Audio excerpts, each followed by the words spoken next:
Olá, você que nos acompanha aqui na plataforma Gonçalves Dias, eu sou a professora Josefina Oliveira, professora de língua portuguesa. Estamos aqui mais uma vez no nosso projeto Aprova Mais, o Enem dos concursos. Uma iniciativa do governo do estado do Maranhão, especialmente para você que vai fazer esse concurso agora do governo federal. Hoje nós vamos conversar um pouco dentro de uma perspectiva de um assunto que às vezes assusta. Nós vamos trabalhar um pouco a questão da morfossintaxe. Nós vamos trabalhar os termos relacionados dentro de uma oração. Normalmente o aluno tem uma dificuldade muito grande de fazer distinção entre o que é função morfológica e o que é função sintática.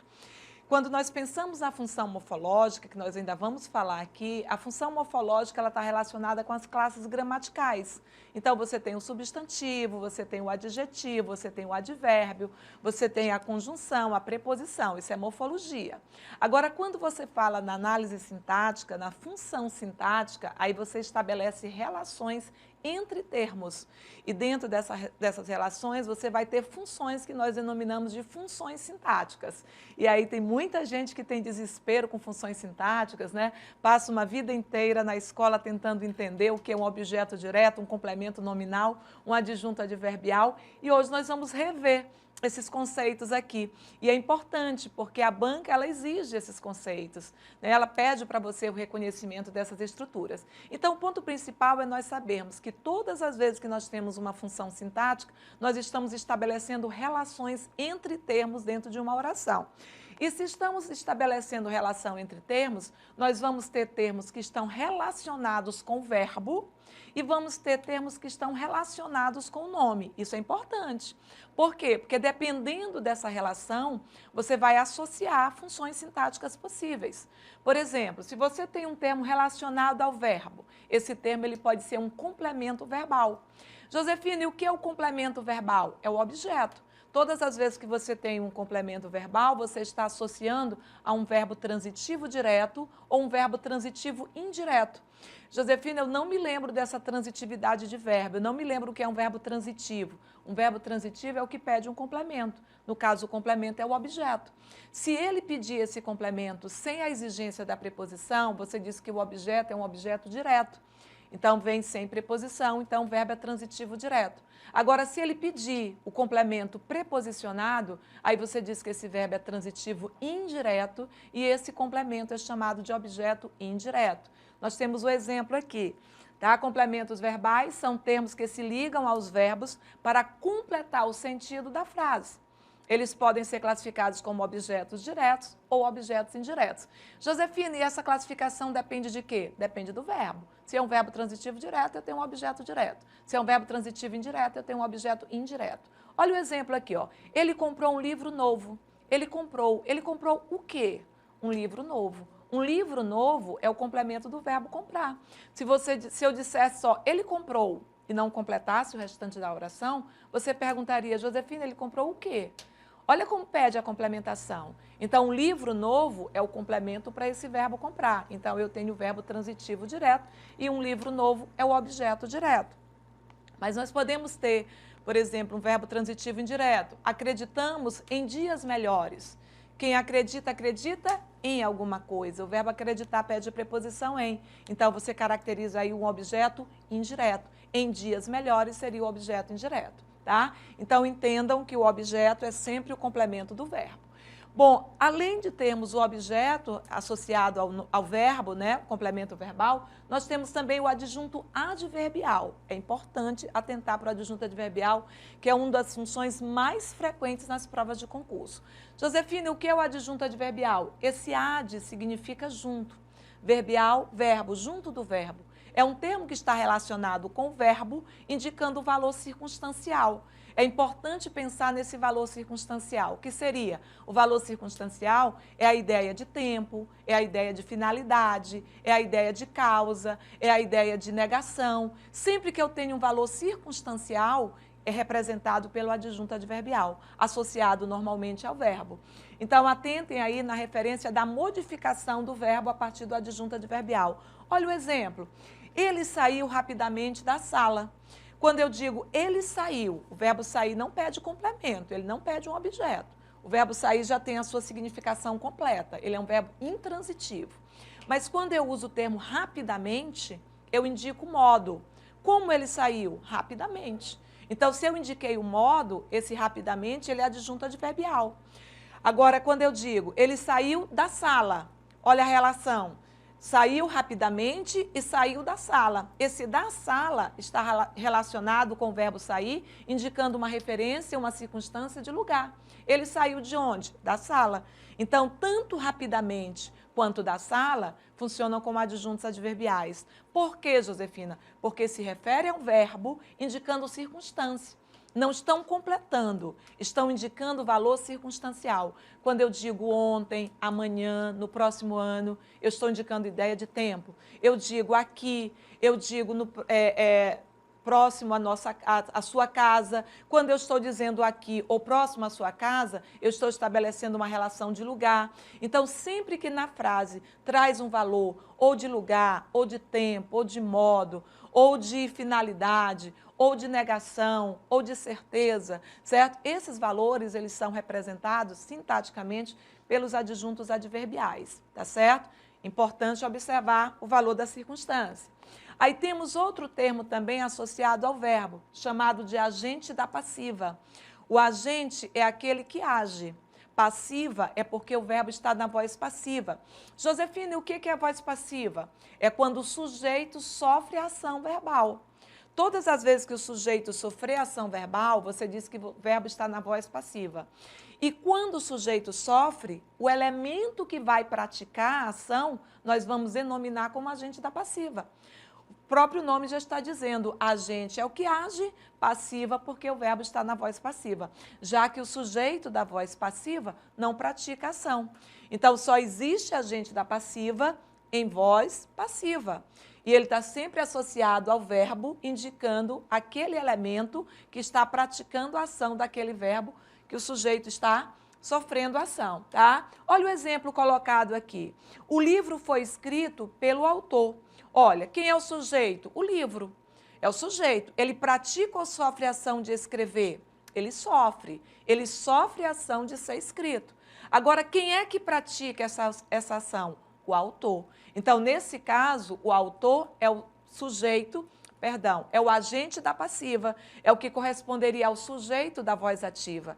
É quem está praticando a ação de escrever. O sujeito sofre ação e quem pratica a ação de escrever, nós denominamos como agente da passiva.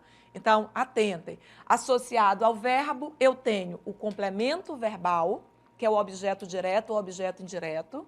Eu tenho o adjunto adverbial, que indica valor circunstancial, e eu tenho o agente da passiva, que aparece em voz passiva, indicando quem está praticando a ação do verbo na voz passiva, tá? Então, esses três termos, eles estão relacionados ao verbo.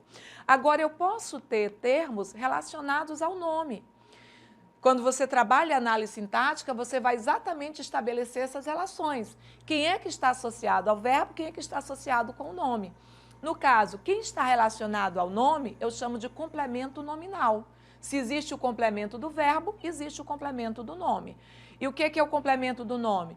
É um termo que vai aparecer preposicionado, ele sempre virá preposicionado, e ele vai completar o sentido de um substantivo, de um adjetivo ou de um advérbio. Ele sempre trabalha completando o sentido do nome, certo? Diferente do complemento verbal, que está associado com o verbo, aqui ele está relacionado com o nome. Olha o exemplo. Ela tem medo de altura. Se você fizesse análise sintática, o sujeito, ela tem o quê? Medo. Esse medo é o objeto direto do verbo ter. Mas ela tem medo de quê? O nome medo pede o complemento. Medo de quê? Quem tem medo de alguma coisa.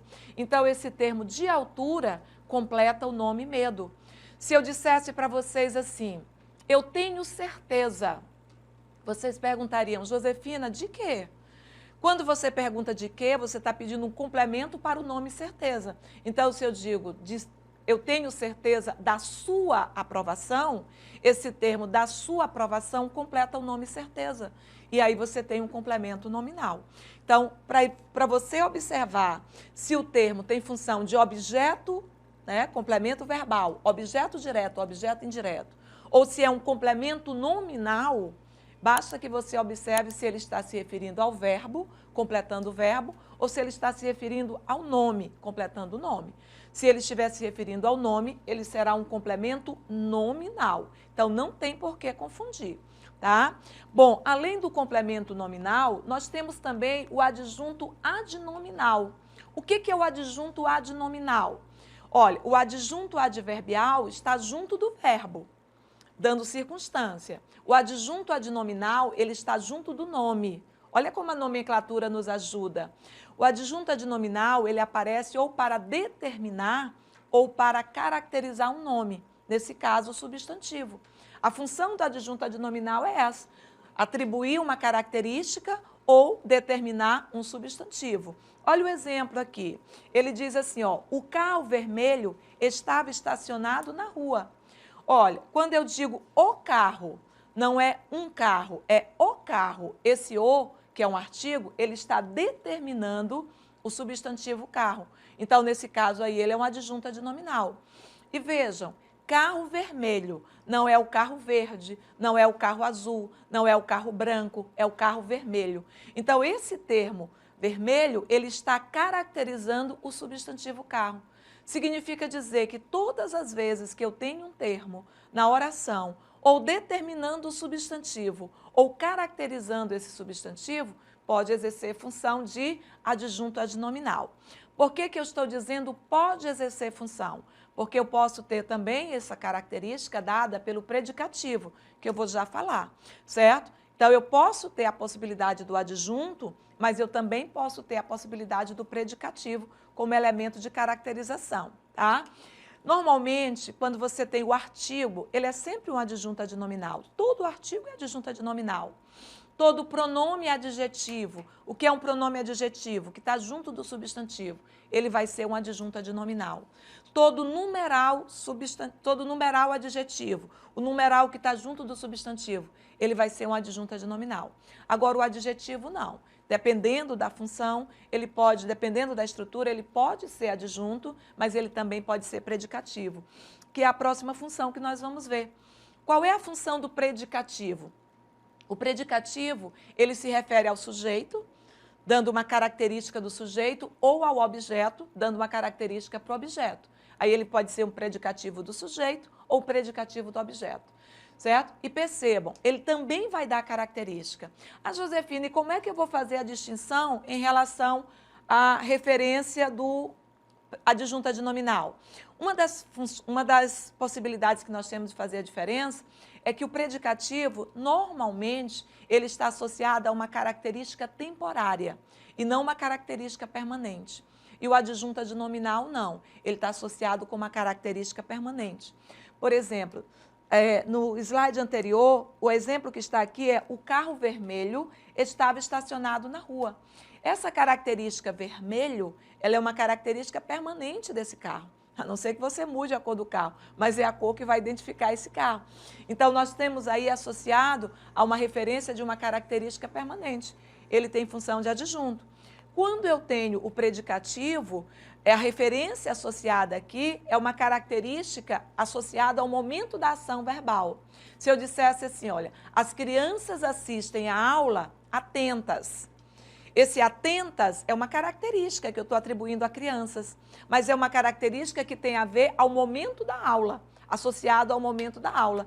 Então, ali você tem uma característica temporária. O exemplo aqui, ele considera a música clássica monótona. Associado aqui à ação de considerar. A referência aqui de monótona não é uma característica permanente, é uma característica associada à referência da consideração dele, associado à referência verbal. Então, aí eu tenho uma característica temporária. Por isso, a função de predicativo. No caso, não do sujeito, não é ele que é monótono, mas predicativo do objeto, que é a música clássica monótona, certo? Como sendo monótona. Então, nesse caso aí, você teria a função do predicativo. Atentem nessa diferença.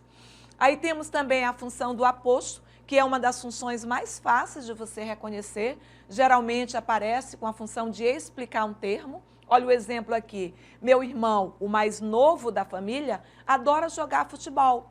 Esse o mais novo da família está explicando meu irmão, o termo meu irmão. Se eu digo, por exemplo, São Luís, capital maranhense, quando eu digo capital maranhense, eu estou explicando o termo São Luís. Então, quando eu tenho o termo explicando um outro termo, esse termo tem função de aposto, tá? Normalmente, essa é a função predominante do aposto.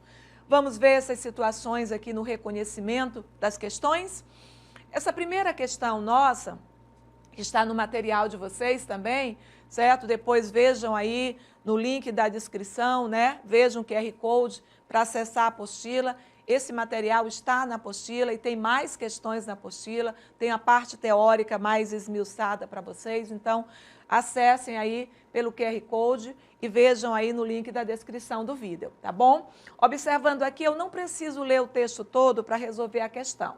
Nós vamos direto para a questão e aí a gente vai voltando na referência do que ele está pedindo. Olha o que ele coloca aqui na questão 1, certo? Assinale a alternativa que não exerça a mesma função sintática que as demais.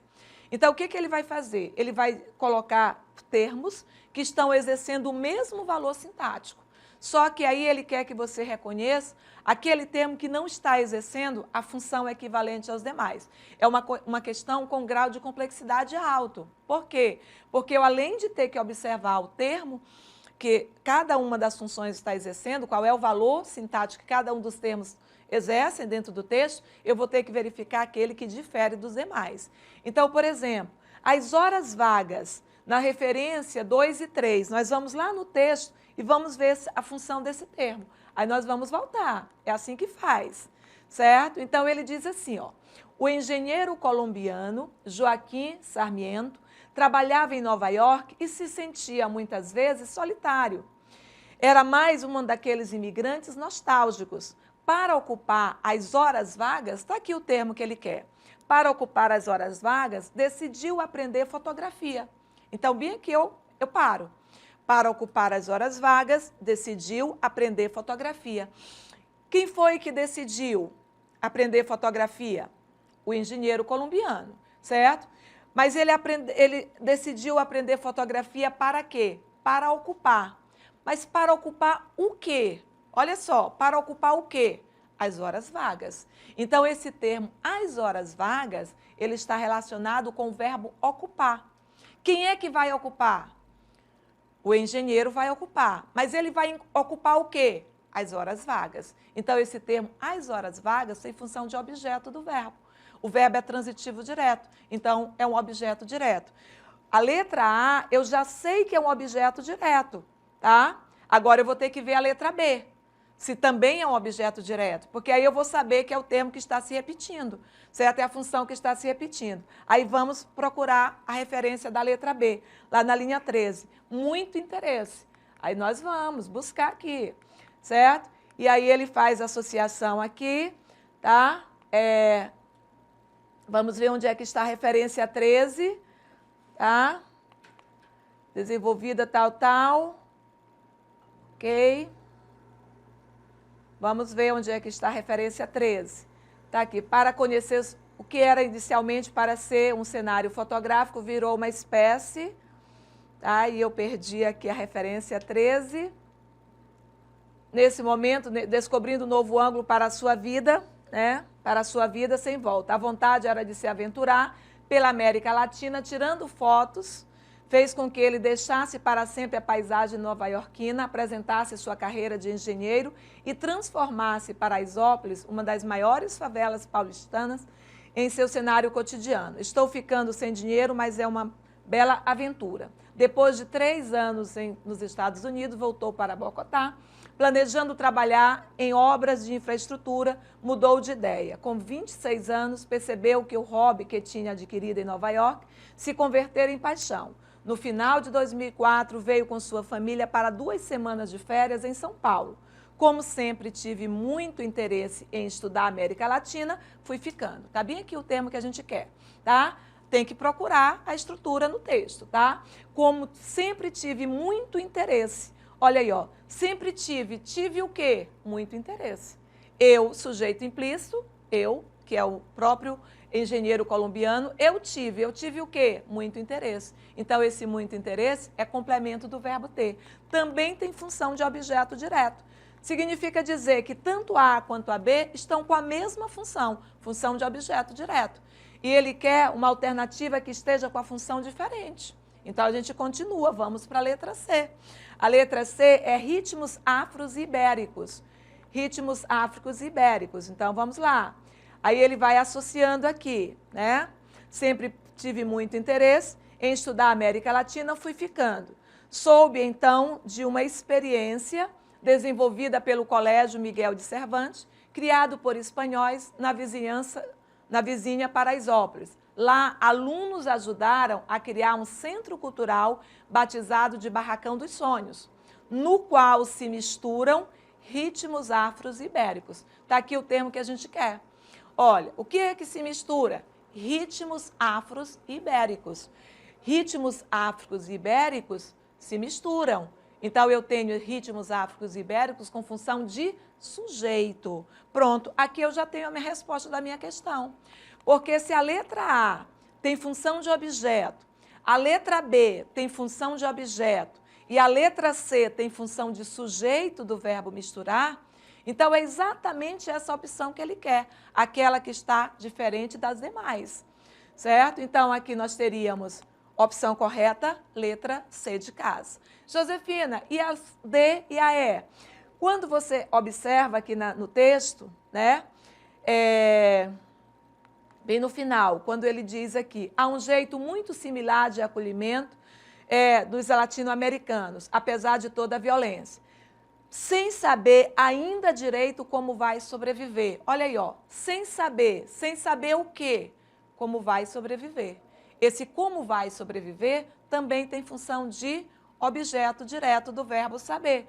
Então, funciona com função de objeto do mesmo jeito que a letra A e a letra B, certo? E esse que também estaria associado à mesma função, certo? Relacionado aí com a função de sujeito. As reservas que acumulei. Olha só, esse que aqui, eu acumulei. Eu acumulei o quê? As reservas, que está representado pelo pronome relativo que, tá? Então, também com função de objeto direto. Então, a única que está com função diferente é a letra C, que exerce função de sujeito da oração.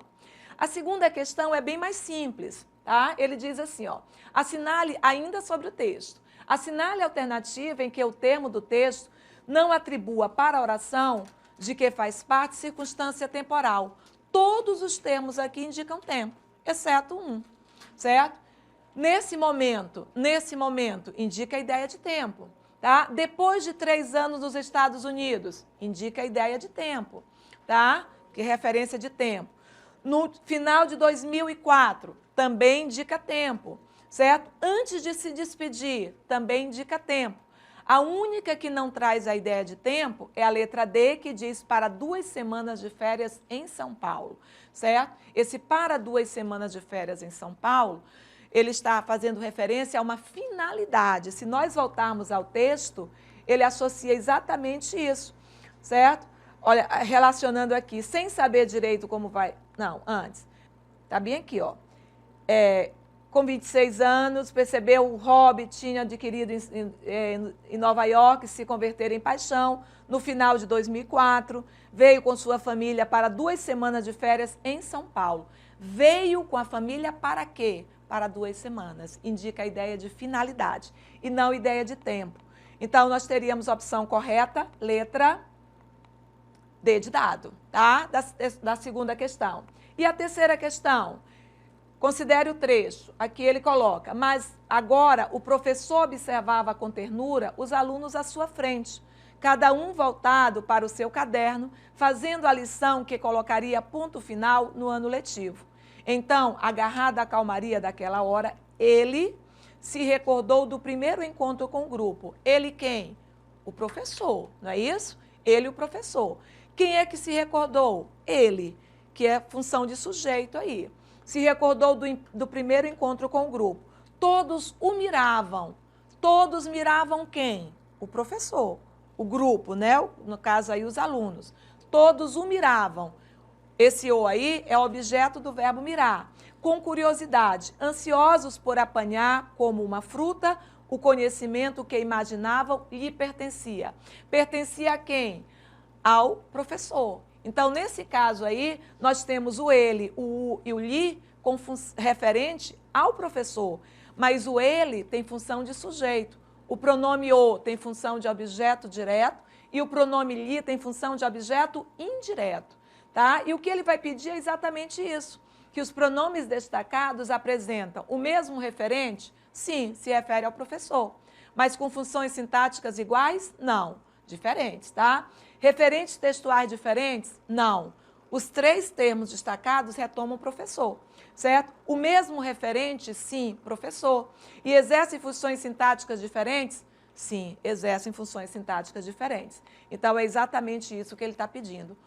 Terceira questão, opção correta, letra C de casa. É importante que vocês entendam que fazer análise sintática é estabelecer relação entre as estruturas da oração. Acessem aí o material de vocês no QR Code, certo? No link da descrição do vídeo e pratiquem. Temos questões gabaritadas aí para você arrasar na sua prova em maio. Um beijo no coração e até a nossa próxima aula.